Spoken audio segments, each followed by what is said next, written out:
ও ভাই সাহাব, রহস্যময় কমলা রানীর দিঘিতে ডুবে যাওয়ার পর নাকি ভূতের সর্দার হয়ে গিয়েছিলেন। এই ভয়ঙ্কর ঘটনাটি এক সময় বাস্তবে ছিল গাইস। এখানে যে কোনো সময় আমরা যে কোনো দুর্ঘটনার শিকার হতে পারি। এটা কি ছিল ভাই? আসসালামু আলাইকুম ওয়া রাহমাতুল্লাহি ওয়া বারাকাতুহু। কাইফা হালুকা ইয়া আশরাফুল মাখলুকাত। বর্তমানে আমি আছি কমলা রানীর দিঘির পাশে। আমার সামনে হচ্ছে কমলা রানীর দিঘি আর এখানে হচ্ছে আমি। গাইস, এই ভয়ঙ্কর রহস্যময় কমলা রানীর ইতিহাস আমি যতই শুনছি ততই অবাক হচ্ছি। এখানকার স্থানীয় কয়েকজন মানুষের সাথে আমার যোগাযোগ হয়েছে। ওনারা বলতেছে এই ভয়ঙ্কর রহস্যময় কমলা রানী নাকি পানিতে ডুবে যাওয়ার পর ভূতের সর্দার হয়ে গিয়েছিলেন। ওএমজি, এখন আমি আপনাদেরকে সেই কাহিনীটাই শোনাবো। অনেক বছর আগের কথা। রহস্যময় কমলা রানী এই দিঘিতে ডুবে গিয়েছিলেন। ডুবে যাওয়ার পর উনার স্বামী রাজা সুবিদ নারায়ণ সহ গ্রামের লোকেরা দেখলো কমলা রানী নিখোঁজ। শুধু দিঘির পারে পড়ে আছে তার লাল শাড়ির আঁচল, ভেসে আছে সোনার কাকন।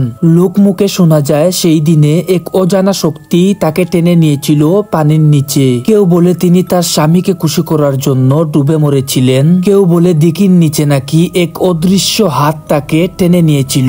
এরপর থেকে প্রতি অমাবস্যার রাতে দিঘির পানি থেকে ভেসে উঠে লাল আলো। শোনা যায় পানির নিচে হাসির শব্দ।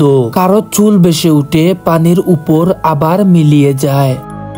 একবার গ্রামের কয়েকজন কিশোর সাহস করে রাতের বেলা দিঘিতে নামলো। তারা ভেবেছিল এসব কুসংস্কার ছাড়া আর কিছুই না। কিন্তু ভোরের আলো ফুটার আগে বাড়িতে একজনও ফিরল না। পরের দিন দেখা গেল দিঘির পানিতে ভাসছে 3টি লাল শাড়ি, আর বাতাসে ভাসছে মিষ্টি গন্ধ, যেমনটা কমলা রানী ব্যবহার করতেন জীবিত অবস্থায়। সেই দিন থেকে মানুষ বিশ্বাস করে কমলা রানী এখন দিঘির রানী নয়, তিনি এখন দিঘির ভূতের সর্দার। তিনি নাকি তার জল রাজ্যে শত শত আত্মাকে বন্দি করে রেখেছেন। যেই দিঘির ধারে যায় কমলা রানীর ডাকে সাড়া না দিয়ে থাকতে পারে না। শুধু আয়রে বলে ভেসে আসে এক কণ্ঠস্বর, আর সেই কণ্ঠে মিশে থাকে পানির গন্ধ আর মৃত্যুর ছোঁয়া। আজও সেই দিঘির পারে কেউ যায় না সন্ধ্যার পর, কারণ মানুষ বলে কমলা রানীর চোখে পড়লে আর কেউ বেঁচে ফিরে না। রহস্যময় কমলা রানীর দিঘির মাঝামাঝি অবস্থানে আমরা আছি। গাইস, আপনাদের কাছে আমার একটা প্রশ্ন, এই ঘটনাগুলো কি আসলেই সত্য? আপনার জানা থাকলে কমেন্ট করে অবশ্যই জানাবেন।